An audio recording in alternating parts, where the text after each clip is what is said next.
And I think that that's a much better reaction than me just not sharing at all or shutting down or feeling like you don't listen to me. Like whatever other stories that I was telling myself before, those stories don't happen. And it's much quicker for me to process that like, oh, the reason that I don't feel like my cup is full or I don't feel like I was heard is because you tried to problem solve.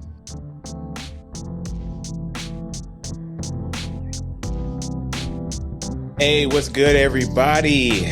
Welcome back to another episode of the Buffet Podcast.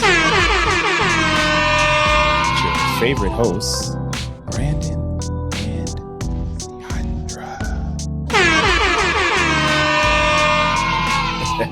This is episode 114. Ooh, a lover's episode. Well, 214 would be the lover's episode, but gotta wait like a minute for it to get there.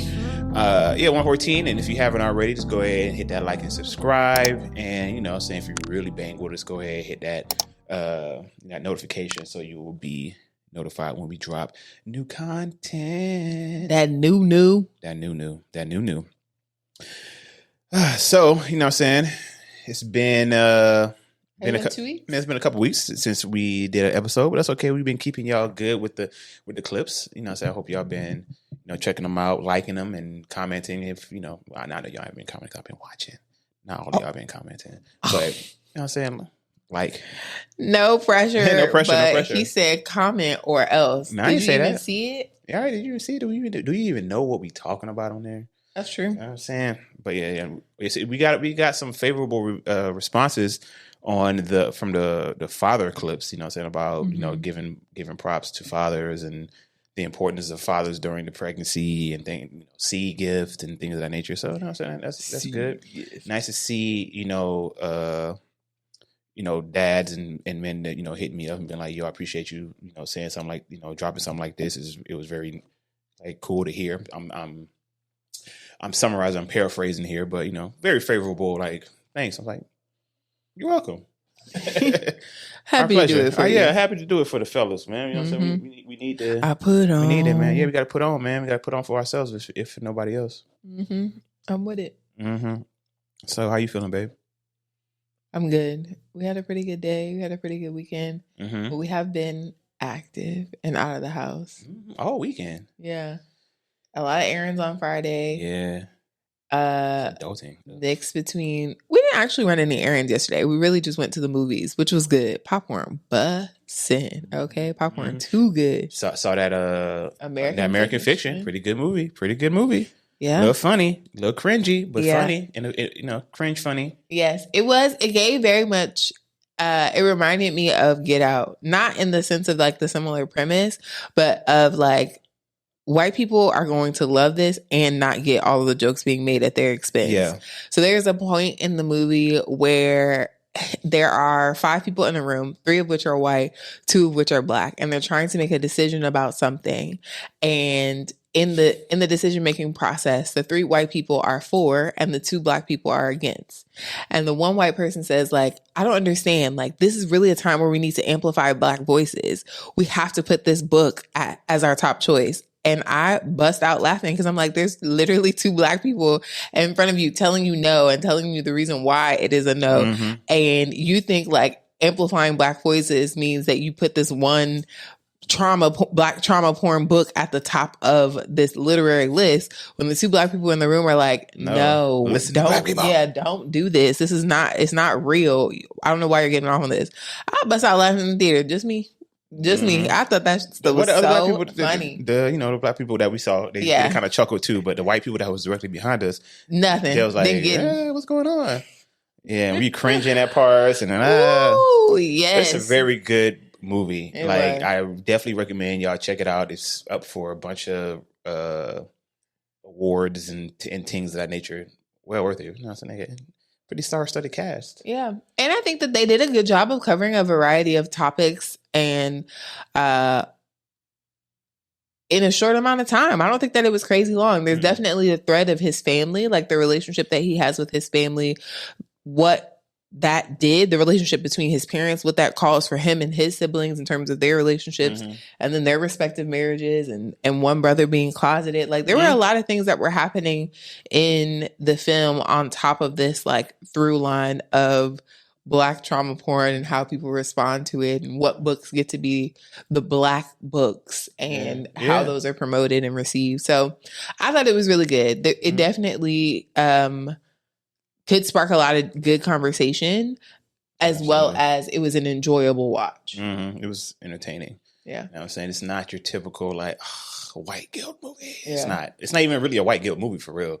But go watch it. Go check it out. Yeah. And that is our ad for the day that we're not getting paid for, by the way. Free promo. We're not advertising free promo. We're just saying we did that. We did that because out of the kindness of our hearts, because we really enjoyed the movie. And we hope that you guys will as well. Now, we had some bar. It was speaking of the movie, we pulled a bar from that movie that was like, ooh, it was about potential. One of the main character was talking about, like, Black people and, like, the potential that he sees in Black people. Of course, you know, and the response to the person he was speaking to was like, you know, potential is what we see when, or what we say, or something. We speak about the potential when what we see isn't good enough. And I was like, oh my. I was like, that's a bar right there, because in every context that we speak about or hear about, if you think about it, when they say, when we talk about potential, we're really thinking about, like, because of what we see right now, it's not where we want it to be, but we think they can be there in a sense. And then I guess if I try to nice it up, but at the end of the day, it's like you talking about a potential because what you see right now is just not good enough. So you're focusing on what could be as opposed to what is. Yeah, I agree with that. The only place where I see that not 100% being true is when we're talking about I guess that's the same thing. Unrealized potential can sometimes be in the form of a person who is like a kid, right? Like, they have the potential to be the next whatever, or they have the potential to go really far. And that doesn't necessarily mean that you're not good enough. It just means that you haven't fully realized your potential. You're not old enough to take advantage of that potential. It's something that is there, but it has to be nurtured, developed further in order for it to produce fruit, right? Like, sometimes potential is a seed. Potential is like this thing that could be something greater. And in the case of relationships, I think that there is a place to look for potential, to dream about what your life could potentially look like with this person, but there isn't a place for potential in terms of who they are. That's not where you should invest your potential. Ooh, I like that. I like that. I like that distinction. That's a good point. You know, I like that. Like, look for the potential in the relationship that you can have with somebody, but don't look for the potential in how a person is. Yeah. I think he has the potential to be a really great guy. No, he either is or he ain't. Yeah. I mean, sure, that's possible but you have to deal with reality. And right now, this person is not a good person. Yeah. Sure, they can be better, or they can be a good person, but right now, with the person you're seeing today and probably tomorrow, they are not. So come holler at me when you are a good person, or no. Yeah. Dang, that's real. Because the other thing, I can't remember where I heard this because content is everywhere, but it was something to the idea of when you're thinking about potential for a person, you can put a dream on them that is not theirs. Like, I see him having the potential to be a CEO. You know what it makes me think of? That couple from the show.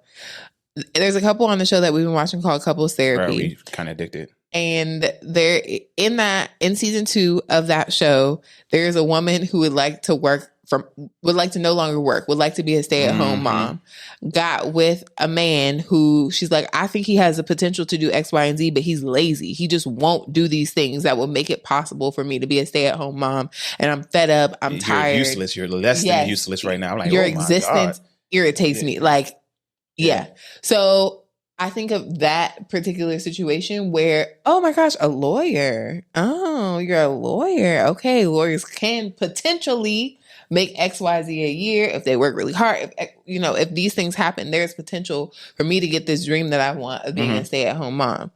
But that's your idea of how he wants to use his potential, not his idea of how he wants to use his potential. And I still can't remember where I heard it from, but it was like, if you get with someone and you're thinking about where you see them going, make sure that they also see themselves going in that place. The only way that a man is actually going to level up in a relationship with a woman that is supportive to him is if she's supportive of the thing that he innately wants to do. If I have a dream that you will be CEO, but you never wanted to be CEO, and I'm trying to groom you to be a CEO, like you're not going to do it, or whatever way you do it is not going to be to my specifications or liking, because you don't want to, you're not innately passionate about it.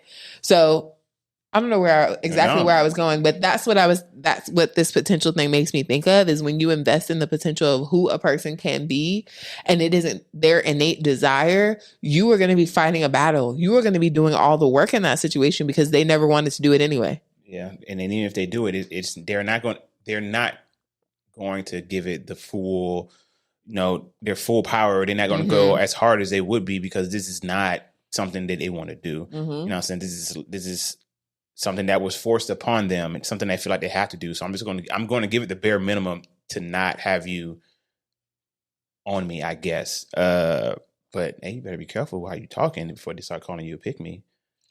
Who will call me a pick-me? The unhappy people. About what? What did I say that was pick-me-ish? Oh, I've been picked, ho. But back to facts. What you were saying. But anything that could be of support to a man in any way, shape, or form. How dare you speak like, hey, make sure that you're going after the right things. No, that you don't have the right to say that. You sound like a pick-me. I could never. No, I don't think so. I mean, of course, I wouldn't. I don't know if anyone wants to be a pick-me. So if you do, great to you. But I don't want to be seen as a pick-me. But I do want to be seen as honest. Yeah. And I do think that that's honest. And I think that it works both ways. It does. It's absolutely. Right? Like the idea of you can't turn a hoe into a housewife is a person who is choosing someone who they think has potential to be a housewife. Like you want to turn this person into someone that they are not. That's so funny. That is literally the equivalent of how we get on women about getting with these quote unquote bummy guys, and then it not working out, but then the woman being mad that like, oh, I chased a man for his potential and this is what it got me. You sound exactly like the men who chase after these thoughtful women, trying to turn them into a housewife, or, trying to make them like, you ain't got to do this work no more. You can come over here. You ain't got to do this no more. You can be over here. And they don't want to do that. And then they get burned or in some way, shape, or form. And then suddenly women ain't nothing but H's and T's. Yeah. So, wow. So they're the different sides of the same coin. Mm-hmm. Yeah. Damn. Yeah. I think this couples therapy show has opened my eyes to how so many of the dynamics that play out in relationships are just tropes. They're just themes that are playing out for different people from different walks of lives, but just themes that are playing out. And it's so interesting that for the therapist in the show, and a reason why I think I wouldn't be a good therapist, because there is a certain amount of patience and waiting that has to happen for you to be able to softly bring someone in onto what it is that you're seeing. But I feel like she can tell from session one, like, okay, this is what's going on here.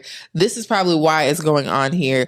But if I tell you that, I'm not doing you the real service. You have to increase your awareness to be able to see it yourself, or else you're going to use me as a crutch or use what I'm telling, the information that I'm giving you as a crutch. Like the therapist said, exactly. So you got, so you're trying to weaponize, exactly the therapy. And of course, there's sometimes, I'm speaking as a therapist here. There's sometimes where you think and then as you go along, you're like, oh, okay, it was really this that caused it. So that is also true. But usually, like a lot of times, like it's like you can see like what the not necessarily the solution is, but just how their varying barriers are affecting their ability to reach whatever outcome they want to reach. Yeah. Yeah. And it's another part of it is it's not your job to judge, right? Because I feel like that I've identified what your problem is can feel like a judgment. Yes. Yeah. And yeah, that too.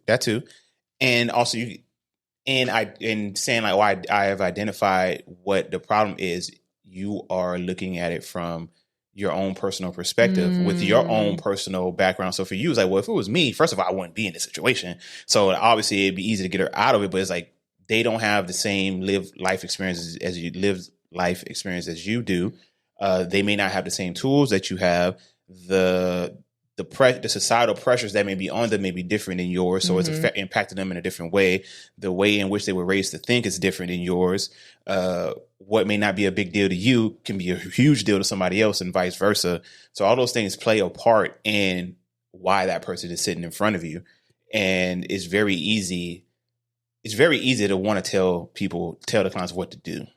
I think that's one of the first things that as a therapist, you gotta like stop yourself from doing. Yeah. Like giving advice and telling them what they should do. Obviously, there's some times where they ask you, like, hey, what would you do in this situation? Or what do you think? And that is still very tough to do it. So yeah, it's very hard, especially when you're like, oh, all you gotta do is do this. All you gotta do is do this. And you gotta be like, chill. 1 + 1 = 2, dummy.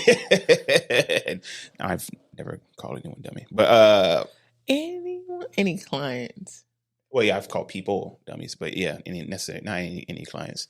So yeah, it can be a very tough place to be as a therapist for sure.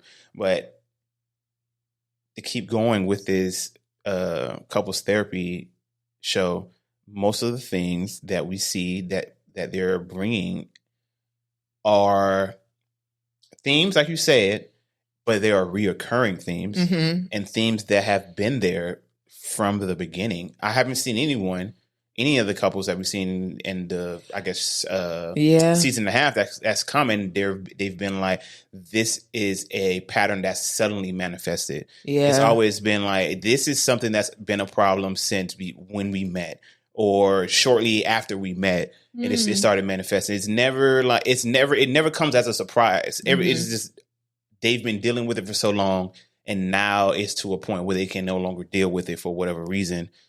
And now we're here in front of you. And I think that is what it is. It sucks. It sucks. It's like, yo, you hate this so much, but they've been doing this since you met them. You went through how we get here, and it's very easy for that judgment to come in and be like, I could never, why I could never do this. Like, why would you go forward with this? But it seems like it happens so often to so many people that I gotta believe that it is like a human thing. Like no one is immune to being in that position. And it's very, very easy to fall into that arrogance. Like, I could never. I'm quite sure that you could, and you probably have. No, I think you're right, babe. There definitely are. Well, there are a couple of things that I wanted to say. One, I think big shift for me last year was moving away from a mindset of like pathology, like there's a problem that needs to be solved, versus like betterment. Like I can get better, I can do better. And I think that having the you can get better, we can do better mentality as a therapist is a big help. Because then you're not in problem solving mode. It isn't like something is wrong with you or something is wrong with the other person or something is wrong with the relationship and I'm here to fix it. It's like the relationship can be better. Let's figure out how to make the relationship better, which is a much healthier and more helpful approach as opposed to like seeking to find who is to blame or what is to blame. So maybe I should take back, not that I can't be a therapist, I just can't be a couples therapist, because I definitely be like, you wrong. And if you would just change, things would be better. Yeah. So I'm putting that on record right now. Don't come to me for couples therapy. You shouldn't be a couples therapist who could do that?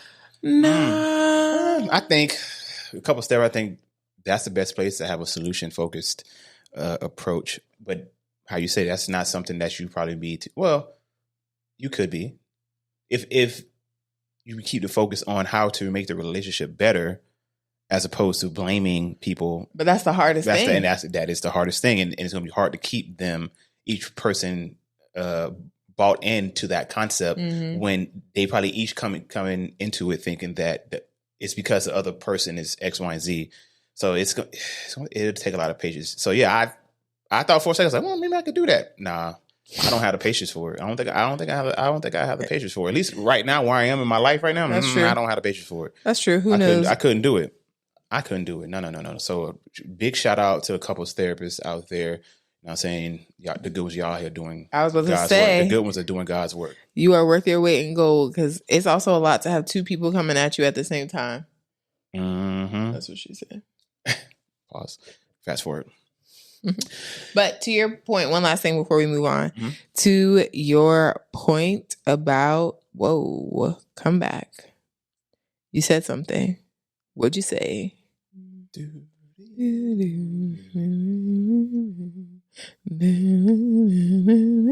Oh, the themes being present from the very beginning, and how, and seeing those themes, or seeing how things are like through lines in people's relationships, that you again start to pass that judgment. And that makes me think of, maybe a part of my belief is that whatever is an issue for us right now is not going to be an issue forever, because we're going to grow and learn. I think that it becomes a forever issue for the couples who, like Gottman says, like, don't learn how to manage it. How to work around it. Yeah, how to work around it, how to let it exist, how to let the hurts happen and then forgive and then move forward, and then see the nuance in it, not see every situation as a carbon copy of the last time that you broke my trust, or a carbon copy of the last time that you left the house for hours. Like, I'm going to call this time. I'm still going to show up. I'm still going to try. That was just my initial thought. I don't know how much of that is true, but I guess my belief is that, yes, we have problems that have come up more than once in the course of our 3-year relationship. But each time they're a little bit different, and we do a little bit better with them, I think. You know what I mean? I get it. The issue that, so I would say that the issues show up, but it never shows up in the same way. I would think. I think. And I'm trying to, I'm trying to backtrack it and thinking, like, what do I mean by that? Well, I thought maybe the problem solving.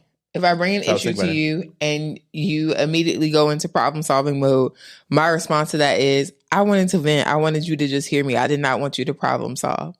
And so your response has been to, okay, well, she probably just wants to vent 9 times out of 10. So I'm going to try to reject my initial response to problem solve. But there are still times where you fall into it, and I'm like, nope, I didn't ask her that. I don't want that. This is what I'm looking for. Whereas before, I would be like, you are making me feel this way, or you are doing this. Now it's just like, hey, I appreciate that you invited me into a conversation to be vulnerable. For instance, like, you asked me if I'm okay. I tell you how I'm feeling. I appreciate that you invited me into that space to be vulnerable. Now, because I opened up and I shared what was going on with me, I felt a little bit better, but then you try to problem solve. And so I didn't feel like the conversation didn't fill my cup in the way that I needed it to. Next time, can we do X, Y, Z? And I think that that's a much better reaction than me just not sharing at all, or shutting down, or feeling like you don't listen to me, like whatever other stories that I was telling myself before, those stories don't happen. And it's much quicker for me to process that, like, oh, the reason that I don't feel like my cup is full, or I don't feel like I was heard, is because you tried to problem solve. And then to share that with you, and then it'd be over. That's a good point. You know? Mm-hmm. And also for you understanding that me going into the problem solving is not me not wanting to hear you out or not caring about you, like venting is just, that is just a natural, normal, immediate reaction to hearing what to me sounds like a problem. Mm-hmm. And it's been a journey of learning to ask, it's like, hey, are we venting? What are we looking for here? And like you said, I have not been, this is not 100% thing for me right now. Mm-hmm. And I'm not 100% sure if it ever will be. And I'm not ever going to make a guarantee that it ever will be either. All I can say is, like, I will continue to try. Mm-hmm. And I think it'll become easier to do. It'll become more instinctual the more it happens, the more we do it. But I doubt it'll ever be 100%. But it would absolutely be more than what it was. Your average is only going to get higher, babe. That's the hope. Mm-hmm. That is the hope. Moving from MVP, most valuable problem solver, to MVL, most valuable. No, I'm listener. Still the most valuable problem solver as well. But yeah, I'm also going to be an MVL. I'm gonna try. Okay. I'm gonna try my best, babes. Okay, you gonna play a clip for us? Yeah, Clip it up. Yeah. Moving into the next point, I found this clip. I thought it was I thought it was humorous. Humorous. So that's a weird word, but I thought it was funny. Some of us may have heard or seen this pastor before. He does look familiar. Do you know who he is? Yeah, I've seen other stuff of his that pop up. They show a lot of his, not some of his stuff before, about he just be keeping it real with his congregation. I think he'd be cursing too, but I'm not 100%. But I can't remember exactly what his other clip was. But let me. Do they have his name in the comments? Is this Creflo Dollar? Well, that's why I said I've seen this man before. But this Creflo Dollar? Oh snap! I didn't know that. Do they have that in the comments? No, I'm just looking at the. Oh, so it is him. Yeah, it's him. Okay, cool. What a name! Right. So I'm finna play it. We're bringing it up. And don't you dare get married to somebody talking about, I've never seen him angry since I met him. It is not time to marry that person. You need to see how he looked. And you need to ask that woman, how you look without your makeup? Don't put none on tomorrow. I need to see. The hair you got on your head, is that yours, or did you purchase it? And if you purchase it, is it paid for, or are you in debt? I need to know. When you blink your eyes, are those your eyelashes, or did you buy those from somewhere? I need to know. You smell good today, but what about tomorrow morning? I need to know. Do you believe in taking showers at night or in the morning? Do you believe in taking 3 days off and then take shower? How is your relationship with soap and water? I need to know.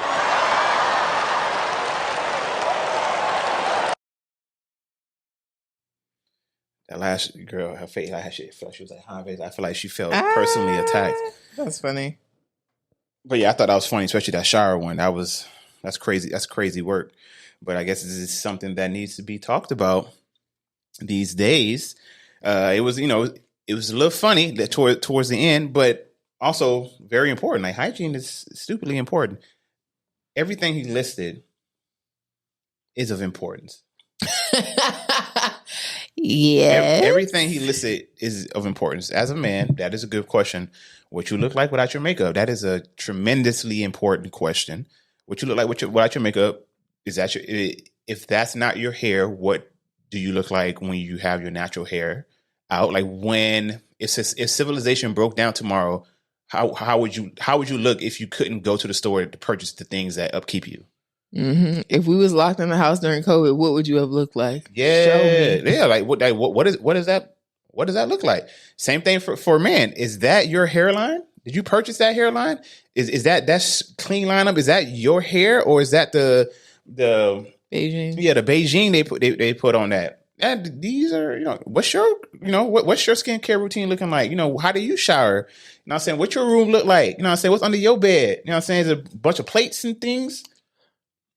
It's man and woman. Plates. These are all important questions that we don't, well, is that something you can ask? That's something you have to see. That's true. I mean, I think that's a part of where the maxim you don't know someone until you live with them comes from, right? Of like, you really don't know what this person's habits are day in and day out until you actually live with them. Right, over time.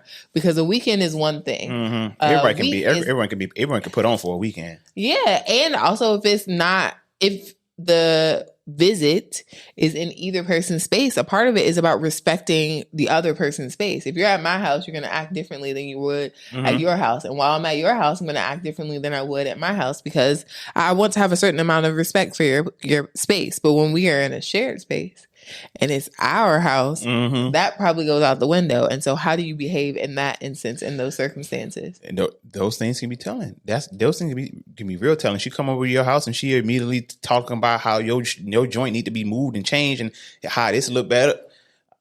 That might be a yellow flag. I'm just gonna say yellow. I ain't gonna say red because she might have a point.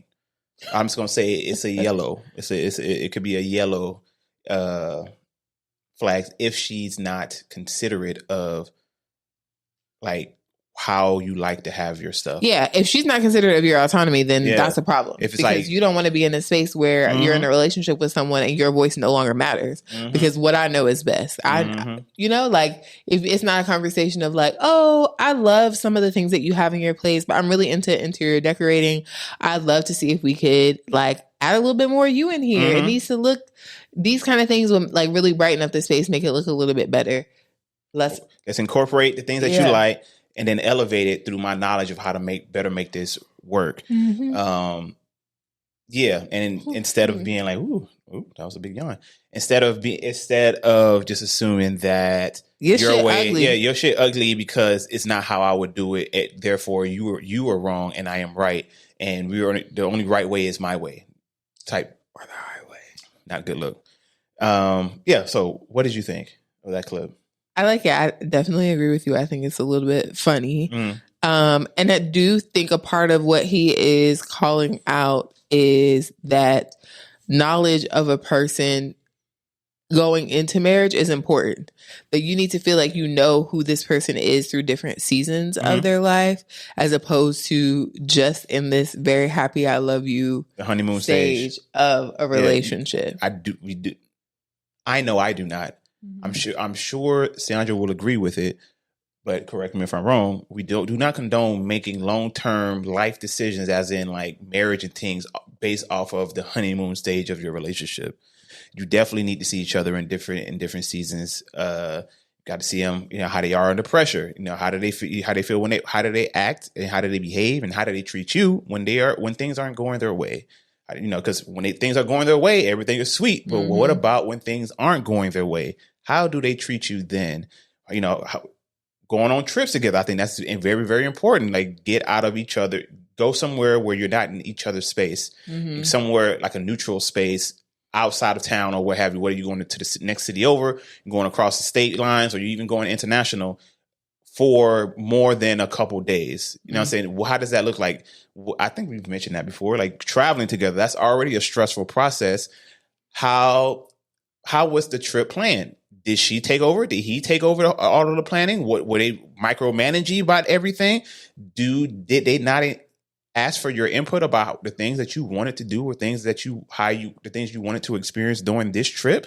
What was each other's responsibilities? Did they follow through on it?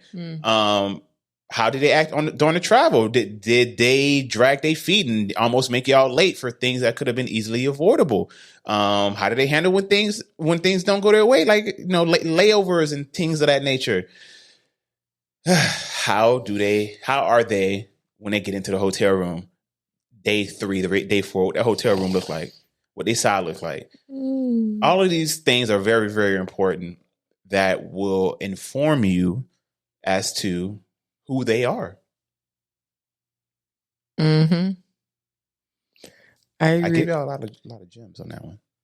You did. It was a little ranty. I know. Why you gotta be? Why, don't call it a rant. I'm just speaking from the heart. It was a freestyle. It was a freestyle. Long form. Hot 16, 18. Whatever. I'm not sure how we count bars. But no, I hear you, babe. I definitely think that having an opportunity to observe a person's behaviors and actions in various states helps inform your knowledge of them. Now, same as we said before, like, you can't date for potential. So if you see something, say something. If you see a behavior that you don't like, that does not work well for you, there is no time like the present to be able to address what you have observed. And you can do that lovingly. It doesn't necessarily have to be conflict. But just like I noticed that you can be very X, or I noticed that you can get very anxious around, time and being on time for things. What does that look like for you? Like, what are you experiencing when you go through that? Because for me, it makes me start to feel blah, blah, blah. I start to feel rushed. I start to feel panicked and anxious, and I can't enjoy my time because now I'm feeling like I have to manage your anxiety, or now I'm with you on this manic ride of feeling anxious. So I love to talk about what you're experiencing and see if there's something that we can do differently, or something that you maybe need to do differently to make sure that you don't find yourself in that space. Take a collaborative approach of like, what can we do to make this better for you? Because you driving me crazy. Hey. Ting.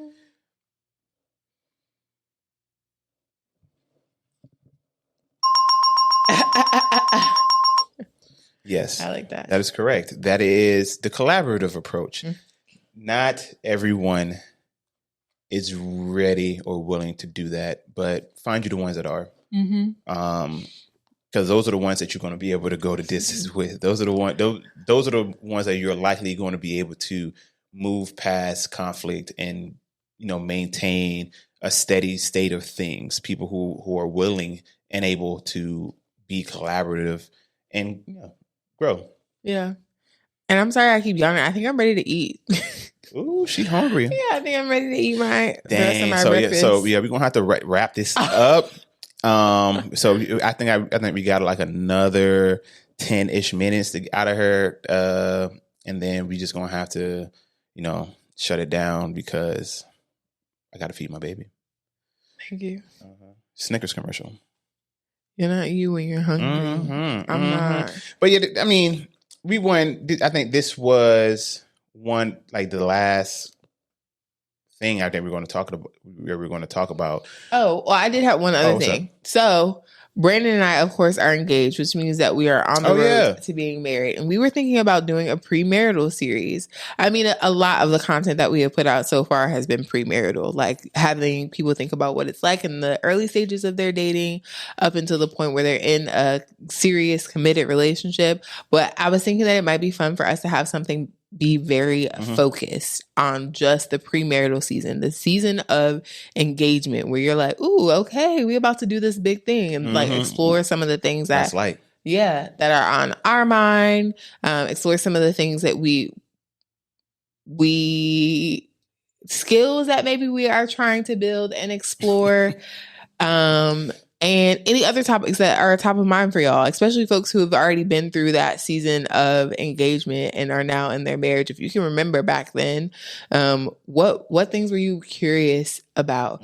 We could definitely do an episode on prenups. We could do an episode on what? I was going to say, what were the things that you wish you would have known? Yeah. At the start of the initial stages of the engagement that you didn't find out, or when you found out, it was a very tough time. It was a challenge to get through. But then if you only just had maybe this piece of information or that piece of information, it would have made things smoother. What are those things to the people who experience those things? Yeah. Let us know. Khaled. Let us know. So yeah, if you are interested, we're probably still going to do it. Yeah. So I was like, if you're interested, if you're interested, let us know. If you're not interested, I mean, I guess you can let us know too, but we're probably still going to do the series because this is kind of our life right now.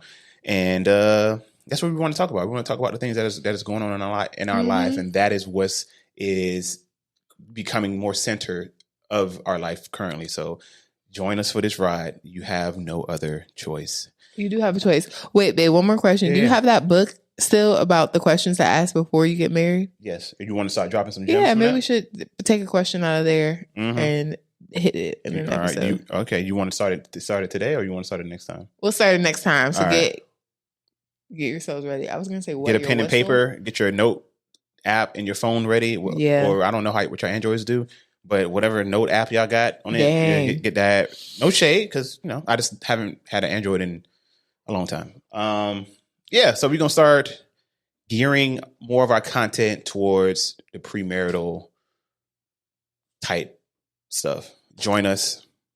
Let's have a good old time, y'all. Mm-hmm. It's gonna be fun because it's us, the Buffet Podcast. Yeah, with your favorite podcasters, Brandan and Ciandra. Episode 114.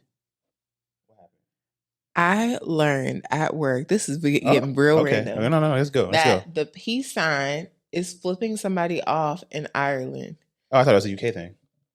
Oh, well, maybe it is all of UK. But my coworker, who is Irish, was like, when I used to see people put up the peace sign, I was like, they don't even know what they're doing. Oh, is it a gang sign? Yeah. Starting peace. You ain't know that? I did not know that it was flipping people off. Oh, yeah. Yeah. Oh, you knew that? Yeah, I knew that. Yeah. Okay. Well, if y'all didn't know like me. You said what? I thought that was a funny piece of information. Oh, I thought you said that was well-known information. Well, I ain't know. Oh, I mean, and I'm part of the well. Yeah, I guess it's not. That's one of those things you don't know. That's one of the things you didn't know. Until someone. Yeah, it seems like something that would be in a random factoid. Yeah, because when I was a kid, it was this one. What is that? This is supposed to be flicking people off in Chinese. Is it? Yeah, that's the one. That's the one that I learned as a kid. I ain't never heard of that one. Okay, we were just on different sides of the internet and the world the whole time. Hey, yo, Asian listeners, is that true? Is the pinky up sign, which is the international symbol across the world of like bouginess and like, dang, has that been low-key been like a F the Asian people type when they've been doing it? I don't know. The pinky, I don't know. Also, another factoid is on factoids. I just found out that women don't know what selective service is, gentlemen. If you have a woman in your life in any shape or form, ask them if they know what the selective service is. I asked Ciandra. She had no idea what selective service was. That's weird. I didn't think that. I didn't know that if she didn't know what it was. So I'm not going to say what it is because I want y'all to do homework and ask the man in your life if you didn't know. Interesting piece of information. Very interesting piece of information. Dang, that's crazy though. That they didn't know because they ain't got to do it. Yeah. But yeah, for just real. my privilege. Yep. That is women's privilege for now. Okay. For now. That being said, hey, we appreciate y'all tuning in to another episode of the Buffet Podcast with your favorite host, Brandan and Ciandra. My baby's hungry. If you haven't already, like and subscribe. Tell everybody that you know and everybody that you don't know too to watch and subscribe. Yeah. We love y'all. We'll talk to y'all next time. Peace. But not with the fingers, because that's bad words.